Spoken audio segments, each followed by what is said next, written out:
Hey everyone, Ryan here for the first time in a very bare bones edition of Plague Scythe Studios version 4.0. I think that's how that looks in Roman numerals on camera. Please excuse the boomy audio and the experimental lighting for the next few videos until I get everything set up, and hopefully we'll rectify that situation soon.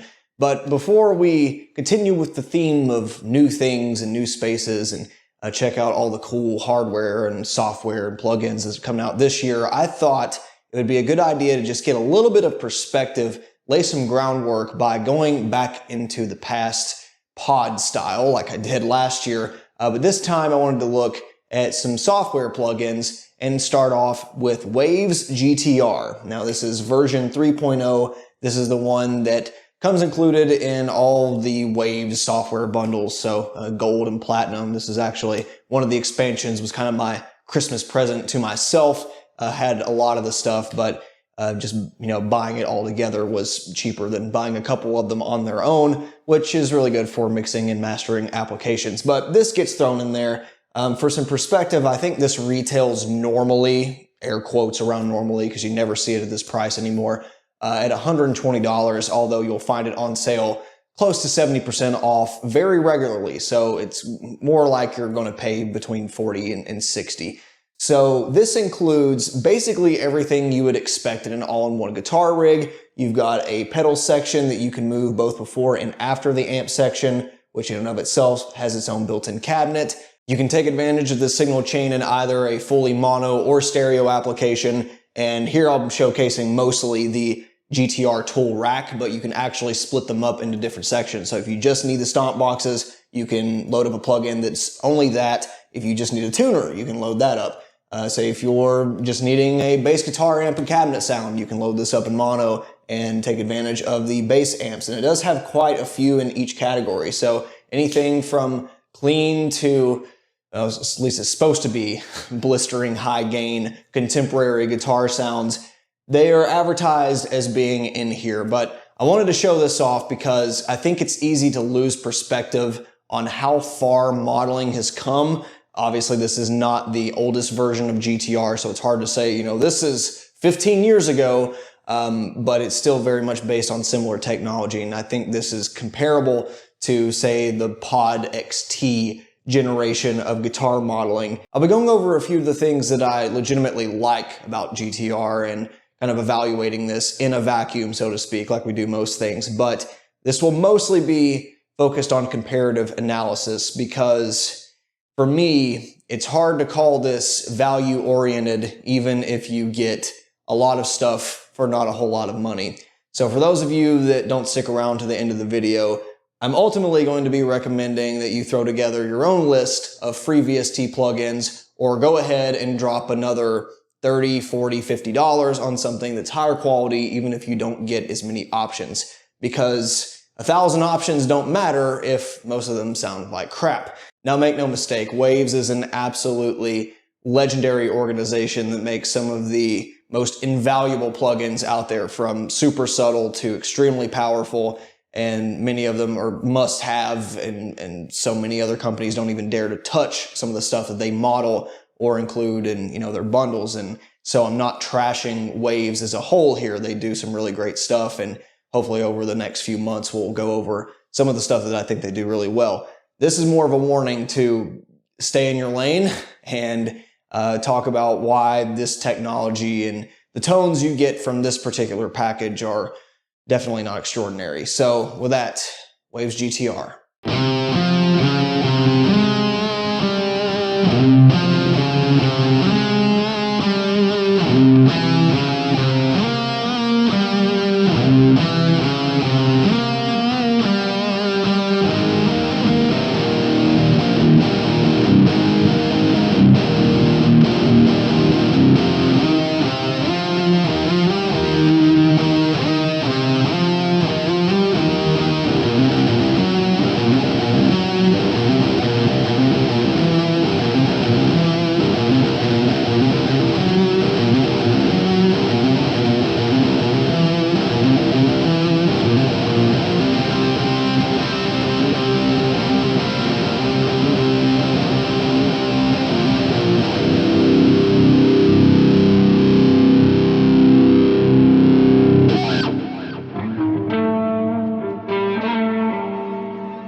Let's kick this off with a quick physical tour. Again, I want to be spending most of my time with the tool rack setup, though there are other configurations that may be of use to you, so we'll go over some of the more cut down versions as well. One of which is the amp mono. So this is a single amp through a single cabinet sound. I'm assuming these are some sort of impulse response, considering that you can choose from a number of different cabinets and microphone combinations. If you're using this setup, you only get one cab, one mic. So if you need more options, you might want to go to the amp and two cabinets, where you can mix and match not only two cabinet sounds, but two microphone sounds, which is kind of the basis of most of my tones. Though for the rest of this video, I'm going to try to stick to single mics for, sort of a worst case scenario, and to be more comparable to some of the other stuff we're comparing it to. The amplifiers range again from bass to clean, drive, high gain, and there's this Neil Citron, I think that's how you say his name, that has a few more models that I think are among the best in GTR. I don't remember if this was used to be like an add-on pack or whatever, but regardless, you can also find some PRS models. A lot of this stuff used to be super expensive, and now it's pared down to basically the base cost of GTR. Now, moving on from there, you can also throw on a stomp section. You can choose anywhere from 2 to 6, I believe, depending on which plugin version you download, from mono or stereo. And this has basically all the bare essentials you would need, stuff like chorus. In this instance, is pretty much a Boss CE2. You got a pitch pedal, you got stuff like reverb, you got a basic distortion, which kind of behaves like an MXR distortion plus, your tube screamer, an octave pedal, reverb. And again, if you want to use this with, outboard gear or even other plugins, you can put this, in front or behind or wherever you want. Now, if you use the all-in-one version, like we're going to be showing today, then, you actually have another option to slide the amplifier and cabinet. Then finally, there is the oh-so-trusty GTR tuner, which works well enough. It's, not the absolute most accurate thing in the world in terms of pinpoint precision, but for tracking, it's a standby. There's nothing wrong with it, so can't complain there. Like most Waves plugins, there is a quick swap A/B switch if you want to compare, different settings in a mix environment. And on the full version of this, there are quite a few presets to choose from, though I find most of them to be completely unusable for what I want to play, or straight up gimmicky. So we're going to be ignoring that for the most part. There's also an HD switch, which I'm assuming is some sort of oversampling. It sort of changes the sound. I'm going to be enabling that throughout the rest of the video, but this is not the bottleneck, believe me.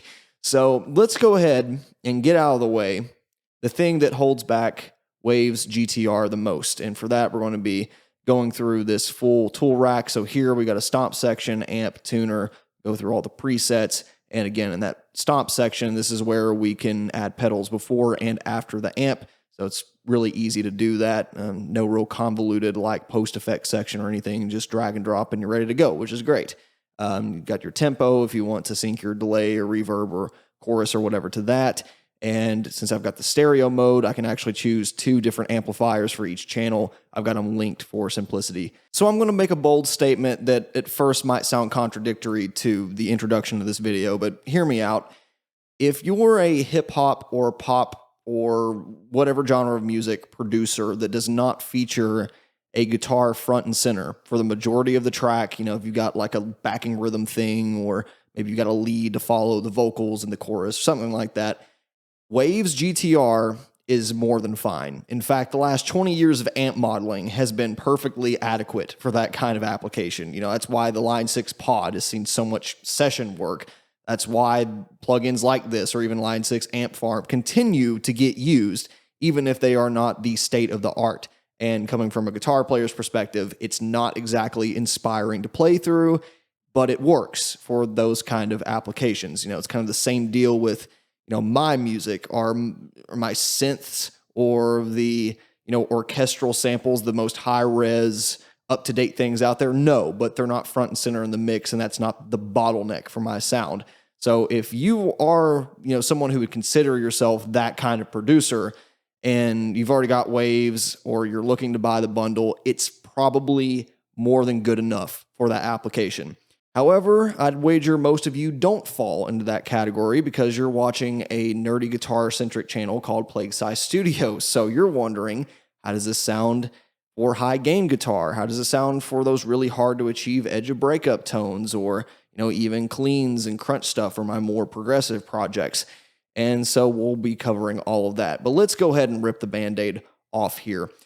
The biggest problem with Waves GTR, just like most amp modeling hardware or software of this caliber, is that digital factor. And I can attribute it to a number of things, but honestly, it's just better if you hear it yourself. So I'm going to go through about 3 amp models up front before we take a deep dive into some other ones. But for now, just kind of get a sense of the palette, the flavor of tones that this offers in its high gain amp stacks, and we'll see how that translates to some of the other models included here.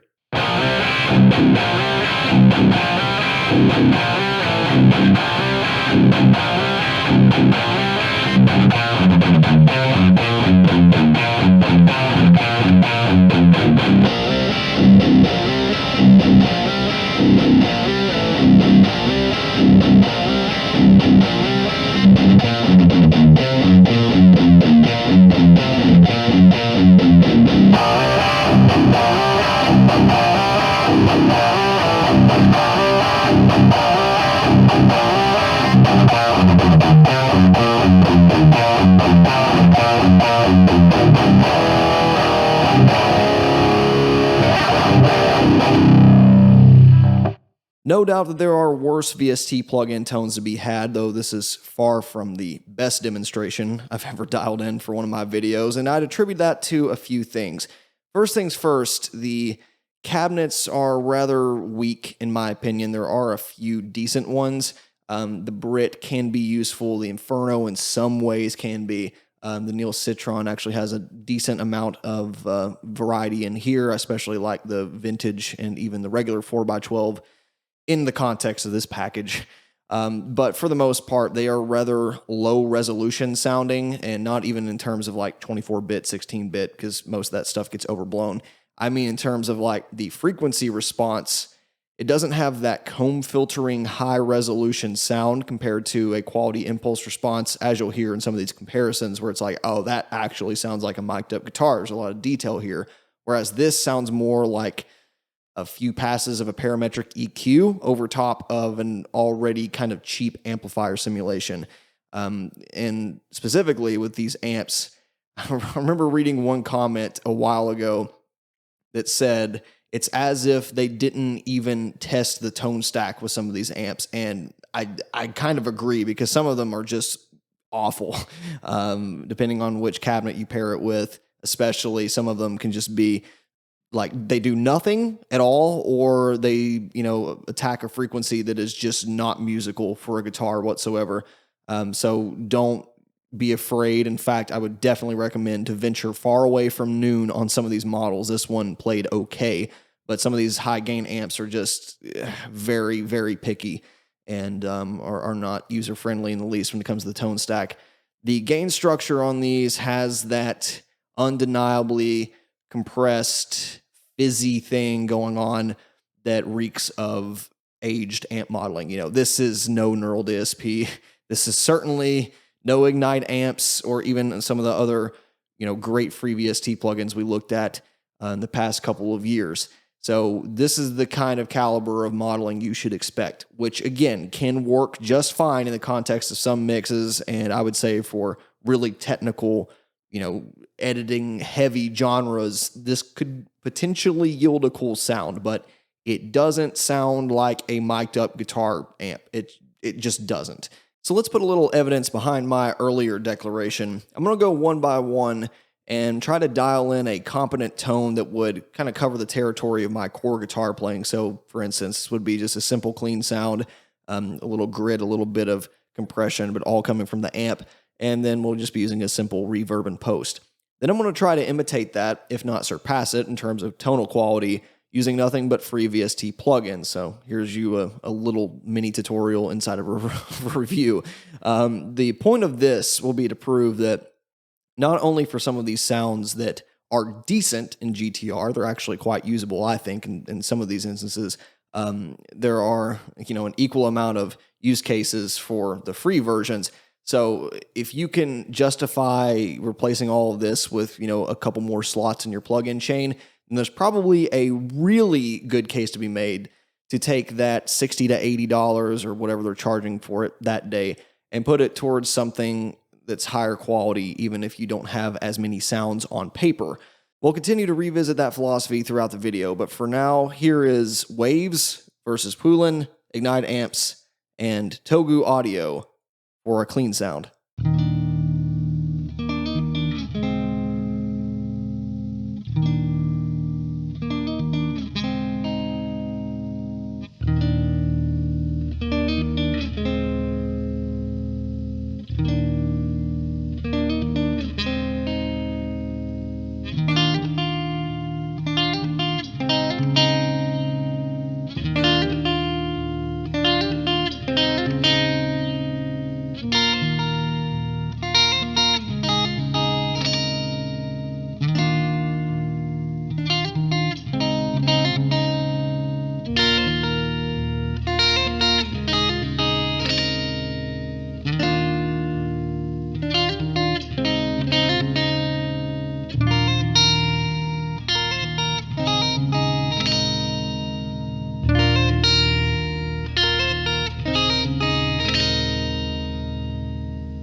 Even the most ancient amplifier software tends to do pretty decent in the clean department. It's when things start falling over that edge of breakup where the lines in the sand get drawn. So in this case, I'm going to dial in just a touch of compression and dirt on one of these drive amplifier models, and it will entirely depend on how hard you're hitting the strings and what pickup you're selected that results in the tone. And we'll be using a stereo delay in the post amplifier section, which, just like the reverb, I think is quite adequate and is one of the more standout things in the pedal board selection. And then to mimic that in the free world, we have the Nimbrini Audio Crunk that we looked at recently, V2 that is.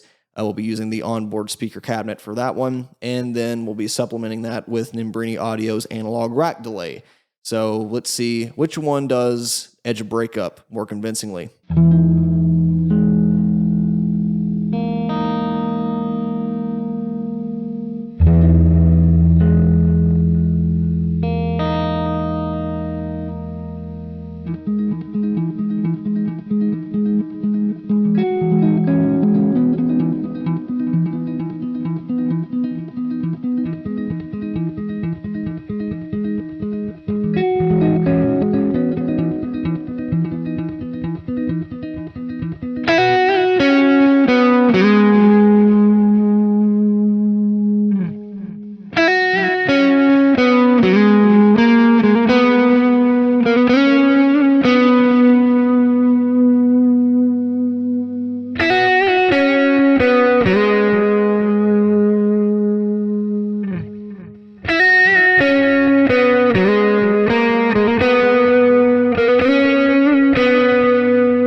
For a spacey classic rock tone, I'm moving to a slightly higher gain amp, still in the drive category, another standard 4x12 impulse response. For the stomp section, we're going to boost the preamp with another tube screamer, a little bit of post EQ just to get it to sit the way that I want it to, take out some of the honkiness in this cabinet.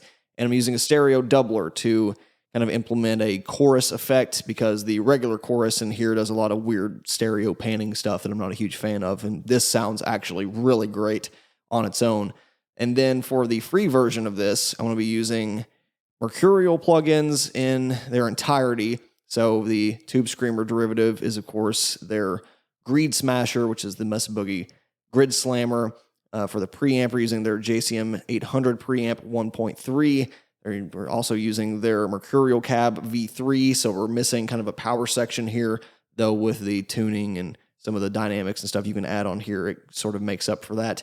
And then in post, we're using their Chorus WS1, which is basically like a bossy one. Sounds absolutely epic.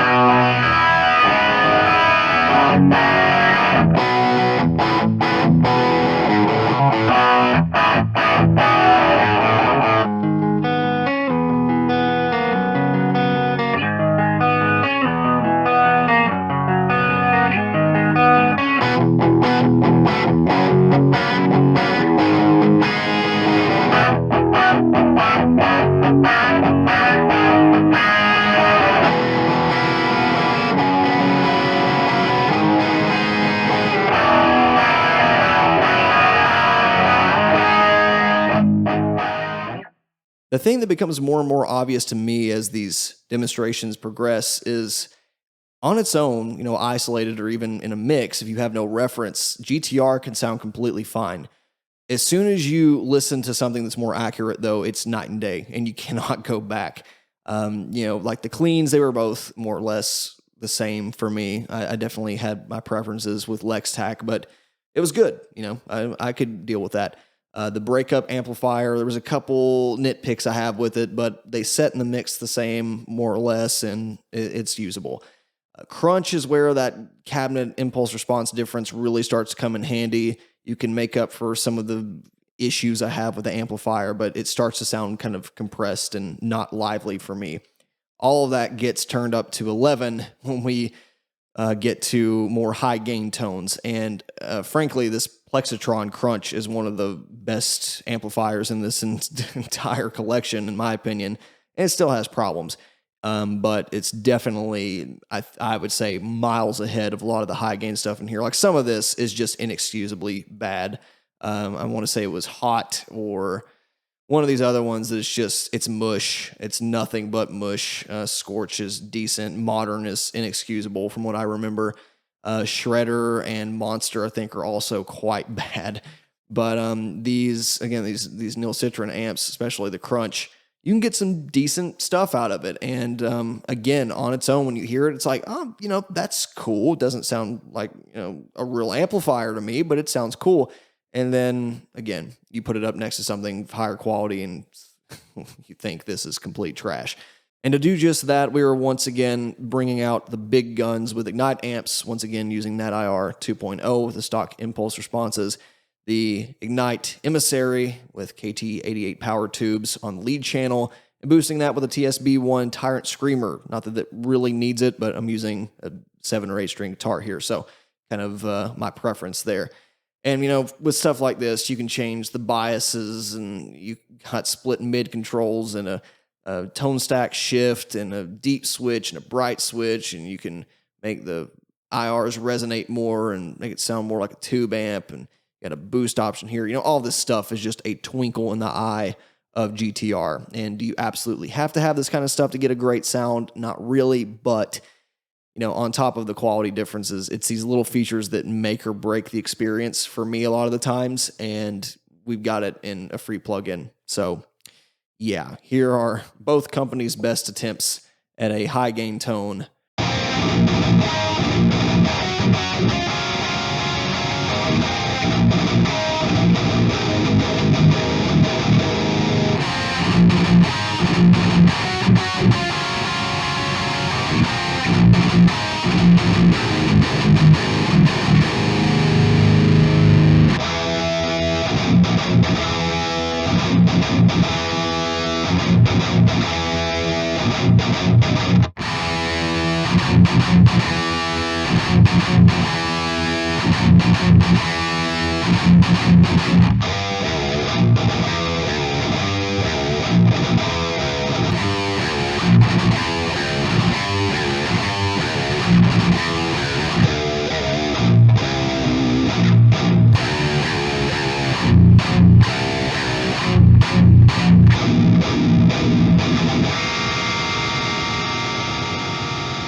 A few quick things before I wrap this video up. I have encountered a number of bugs with GTR on Cubase 9.5 on Windows 10. I can't say that this is a widespread issue. It could be hardware related. It could be whatever. But sometimes this will just make my mouse cursor disappear. And if I close out the project or even leave it alone seemingly for a while, the pan controls on these stereo amps will go nuts. You can even see it here. Like, this should be centered. I don't know why one of them just freaks out. So that is an issue. I can't say again that you'll run into that. It's probably a good chance you won't on Mac in general, but yeah, it's a little buggy. It's a little wonky. So you might expect me to say, burn it with fire, don't waste the hard drive space. But honestly, there is a case to be made, especially for the pedals, because you can load in to 4 to 6 post, and you've got some decent effects. I mean, the delay is pretty cool. It's nothing out of this world. The fact that you can do sort of a stereo ping pong effect is nice. The reverb is decent, certainly not mind-blowing. It's a competent overdrive, a competent distortion, stuff that, you can probably find individual pedals or VST plugins that are better. But for all-in-one, you need a quick fuzz, or you need a quick compressor or a gate, or, some derivative of a metal zone. Hey, it's not bad. And if you're already going to buy a Waves bundle, then you've got it for free. Just don't even worry about that in your cost assessment. With that said, the amplifier modeling by today's standards is not great. I would say there's a few in here that are standouts, like that Plexitron Crunch, and even to some extent, some of these lower gain drive and clean amps are, they're satisfying to some extent. But for the most part, they don't sound like tube amps. Simple as that. And there is, pros and cons to that. I think amplifier modelers like the original Pod, or even the XT, or hell, some of my desktop or floorboards that I had growing up, they have sounds on there that are near impossible to get any other way. And so it could be worth keeping for that. If there's a specific tone you're going for, just don't expect these amps to react like your high gain Mesa head. It's just not going to happen. And I would say that a lot of that comes down to the cabs, and you can probably get better results if you, put on a quality VST plugin that, convolves IRs. But hell, if I'm going to throw on, NAT IR after this, then why on earth wouldn't I just use the whole shebang, download some more amps and outboard effects and be done with it? So it's a weird rabbit hole where you try to fix one thing and you might as well not use it at all, especially with the limited controls and none of them being particularly accurate to, most of the amps that I think they're sort of inspired by. It's like, what's the point at that rate? So yeah, overall, my recommendation would be to, in general, not waste your time with GTR amplifiers if you already have solutions that you find to be adequate. And if you don't, go check out some of my free VST tutorials. Check out anyone's free VST tutorials, because there's good stuff out there. The stop boxes and stuff I could see being useful for some people, but yeah, for me, I'll keep it in my library just cause. And otherwise, I think people still have it for legacy projects, 10, 15 years ago that use this plugin, and even beyond, I guess. But I think it's safe to say amp modeling will continue to be dominated by the big dogs, the Line 6s, the Kempers, the Fractal Audios, the hot tones for the more budget tier, Neural DSP for the premium plugins, and looking like an even more premium floorboard. I don't think Waves has a future in that. That would be my guess. You can take it to the bank. So with that, there is my opinion and review on Waves GTR. Any other questions, comments, as always, please leave them down below, and we will see you next time. Thank you so much for watching. Bye.